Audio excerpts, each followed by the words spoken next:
మొన్నటి వరకు కన్నడ ఫిల్మ్ ఇండస్ట్రీలో ఫీమేల్ ఆర్టిస్టులను కొంతమంది లైంగికంగా వేధిస్తున్నారంటూ కన్నడ న్యూస్ ఛానల్స్ లో తెగ వార్తలు వచ్చాయి. చివరికి ఫిల్మ్ ఇండస్ట్రీలో మహిళలపై జరుగుతున్న వేధింపులను అరికట్టడానికి కేరళ ప్రభుత్వం హేమ కమిటీని సైతం ఏర్పాటు చేయాల్సి వచ్చింది.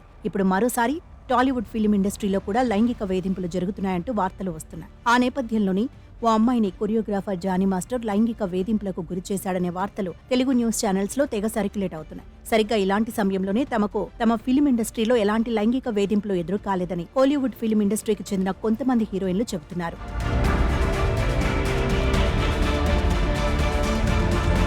ఫిలిం ఇండస్ట్రీలో ఇప్పటి వరకు తాను లైంగిక వేధింపుల బారిన పడలేదన్నారు కోలీవుడ్ హీరోయిన్ ఐశ్వర్య రాజేష్. తనకు తెలిసినంత వరకు తమిళ చిత్ర పరిశ్రమలో అలాంటి ఘటనలు జరిగిన దాఖలాలు లేవని, కాబట్టి మాలీవుడ్ లో ఏర్పాటు చేసిన హేమ కమిటీ లాంటిది కోలీవుడ్ లో ఏర్పాటు చేయాల్సిన అవసరం లేదన్నారు. ఒకవేళ నిజంగా ఎవరైనా లైంగిక వేధింపుల బారిన పడితే దానికి కారణమైన వ్యక్తులను కఠినంగా శిక్షించాలని, మహిళల రక్షణే ముఖ్యమని ఐశ్వర్య రాజేష్ చెప్పారు.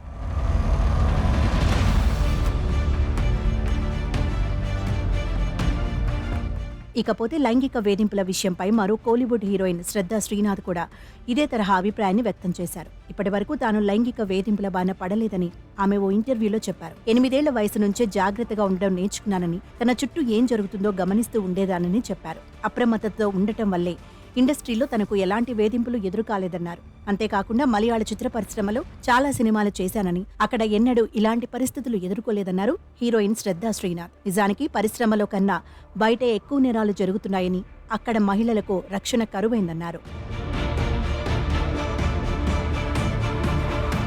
మరోవైపు లైంగిక వేధింపులు ఎదుర్కొన్న మహిళలు ఎవరికీ భయపడకుండా వెంటనే బయటపెట్టాలని టాలీవుడ్ నటి అనసూయ సూచించారు. జానీ మాస్టర్ చేతిలో లైంగిక వేధింపులకు గురైన మహిళా కొరియోగ్రాఫర్తో పలు సందర్భాల్లో కలిసి పనిచేసినట్లు ఆమె సోషల్ మీడియాలో తెలిపారు. పుష్ప చిత్రం సెట్స్ లో ఆమె పనితీరు చూశానని, తను చాలా ప్రతిభావంతురాలని కితాబిచ్చారు. ఆమెకు తప్పకుండా న్యాయం జరగాలని అనసూయ ఆకాంక్షించారు. మహిళలపైన సానుభూతి చూపడానికే పరిమితం కాకుండా వారికి అండగా నిలవాలని ప్రజలను ఆమె కోరారు.